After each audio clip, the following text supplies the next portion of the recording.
بسم الله الرحمن الرحيم الحمد لله رب العالمين waxaynu dib u bilaabaynaa maadadeenii ahayd environmental management ama eco-management. Environmental management waxaynu qaadanaynaa jabtar ka mida jabtaradii maadadeenii ina socotay. Waxaynu qaabadhigi doonaa inta aan jabtarkana wadno dhammaan qodobadan meesha inoogu yaal oo jabta outlineska oo contentska jabtarka ah. Jabta outline-kanaga waxaynu ka bilaabi doonaa introduction, waxaynu ku xijin doonaa defining of the plan. Jabtarkeena maanta wuxuu ka warramayaa organizational planning. Jabtarka maanta aynu rabno inaynu qaadano oo ka kooban this chapter outlines waxa uu ka warramayaa waxa la yidhaahdo organizational planning. Our subject is environmental management, and the chapter name today will be the organizational structure. We are going to define not organizational structure, it's the organizational planning. Today we are going to know a lot of or much information about the organizational planning. And what is the planning exactly? We are going to define the term planning. Also, in terms of planning or using a plan to achieve our goal, there is a lot of advantage. We need to know exactly using the different plans. It have a little bit of a lot of advantages. We know what are the advantages of planning, and when we are using the planning in order to achieve our goals, there's a way you can use your plan. So using the planning, it has a many advantages. We shall get it. There's a types of planning. There are different types of planning. We shall see each and every one and their meaning. So the planning, setting planning, using planning, and developing different types of planning. These are many periods which can review with using planning. So what are the periods of planning? We shall see inshallah. And maadadeenna ay ahayd environmental management ayaynu qaadanaynaa maanta waxaynu ka warrami doonaa waxa la yidhahda planning ama organizational planning. Marka aynu ka warramayno organizational planning waxaynu qaabadhigi doonaa horta maxaa la yidhaahdaa mawaadiicda uu ka kooban yahay ugu horeeyo introduction. Sida aynu hore u soo aragnay, sida aynu hore u soo baranay, aan isleeyahay haddaan isweydiinyo dhammaantiin aad garowsanaysaan ama aad awoodaan inaad ka jawaabtaan, waxay jiraan wax laga warramayo management. Fine, marka laga warramayo managementiga waxay sidoo kale aynu soo aragnay function of management. Function of managementiga maxay ahayd? waa shantani qodob ee meesha inoo taalo. Waxaa ugu horeeya planning. Marka laga warramayo organizational planning ama function of planning, waxaa ugu horeeyo function of management, waxaa ugu horeeyo planning. Marka mawduuciina maanta wuxuu inoo ahaan doonaa shanta shaqo ee managementiga uu qabanayo shaqada ugu horeysay ayaa mawduucina maanta uu ka warramaya. Fine.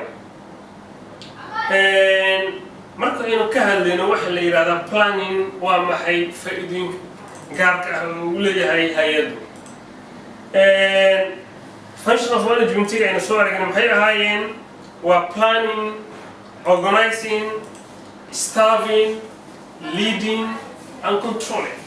Shantaasi waa 5 universal function of management.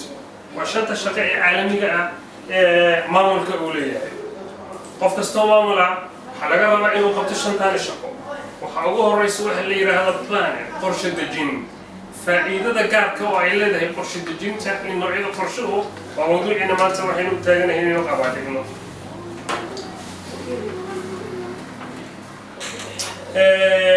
mawduuckan insha allah maanta waxaynu ku arkaynaa maxaa la yidhahdaa planning. The process of planning and the strategies of different types of planning waxaynu ka hadlaynaa hadwaaleyno. Okay, aynu usoo dhaadhacno sidee loo qeexaa planning. sidee loo qeexaa planning? halkaasaynu ka bilaabaynaa mawduuceena. Before manager can begin any function, any other function, ninka maamulka la yidhaahdo hawsha loo igmida inta uusan qaban hawshu way kala sarreysaa, 5 shaqo loogu talagalay. waxaa ugu horeeya waa planning.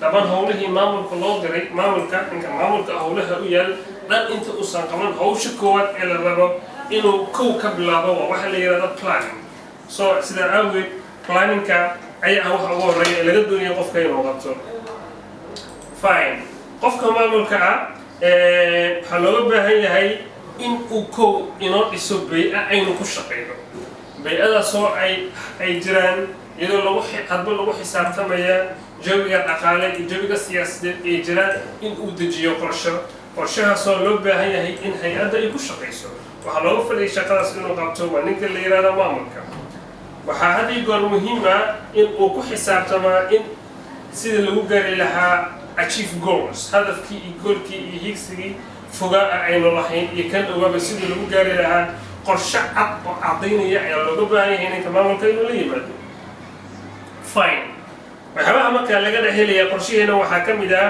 waa resource allocation loo baahan yahay in lagu xisaabtamo jawiga dhaqaale anagoo aynu leenahay iyo dhaqaalaha yaraa ee inoo yaal sida aynu ugu filnaysiin lahayn baahiyaha badan ee jira mar kasta dhaqaalaha jira waxaa ka badan dhibaatooyinka ama baahiyaha jira ayaa challengeska ayaa ka badan waxaa loo baahan yahay markaa neediska farada badan ee anaga gudaheena iyo bay-adeena ka dhex buuxo waxaynu u baahanahay inaynu ku xalino dhaqaalaha yar ee anagu aynu haysano hadduu iyadoo la isticmaalayo qorshaha cad ee anaga inoo yaal iyo wadiiqada aynu ku socno waxaa ka mid ah schedule inaynu samaysano anagu ina hagaan waxaynu u baahannahay taskiskii inoo yaal inaynu u qabana siday u kala horeeyaan waxa aynu ku qoran tahay aynu ka duulayna oo gaar ah ina hagaya planka anagu aynu leenahay waxaa hay-ad kastoo leedahay waxa la yidhaahdo goal hay-ad kastoo waxay leedahay waxa la yidhaahdo goal bay leedahay a goal is a desired future point goal waxaa la yidhaahdaa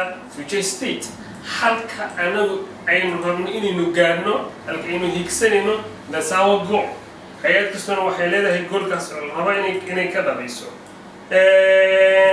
sidoo kale hay-ad kasto waxa ay leedahay waxa la yiraahdo ujeedada ay u jirto si ay u gaadhana waxaa u saamaxaya isticmaalka qorshe cad ee u tilmaamayo halkii ay hawsha ka bilaaban lahayd cidda hawsha qaban lahayd iyo sidoo la qaban lahaa iyo xilliga la qaban lahaa waxaasoo dhan waxaynu ka dhexelinaa qorshaha waynu sheegi doonaa aynu qeexno maxaa la yihahdaa planning ereyga planning marka laga waramaya waa incorporate to both ideas waa fikrado badan oo la isu keenay fikradahaas iyo oraahdaas badan aynu u baahannahay ficil inaynu u bedelno hadduu alla idmo markaas waxay ka dhigan tahay marka laga warramayo planning sida lagu gaari lahaa organizational call hadba iyadoo hoosta laga xariiqayo waxa la yidhaahdo higsiga foga anagoo ayn lahayn iyo halkaynu u socono oo ah to achieve inaynu guulaysano waxaynu ku guulaysan karnaa marka in anagu aynu leenahay qorshe weliba hal qorshe ma ahan inay jiraan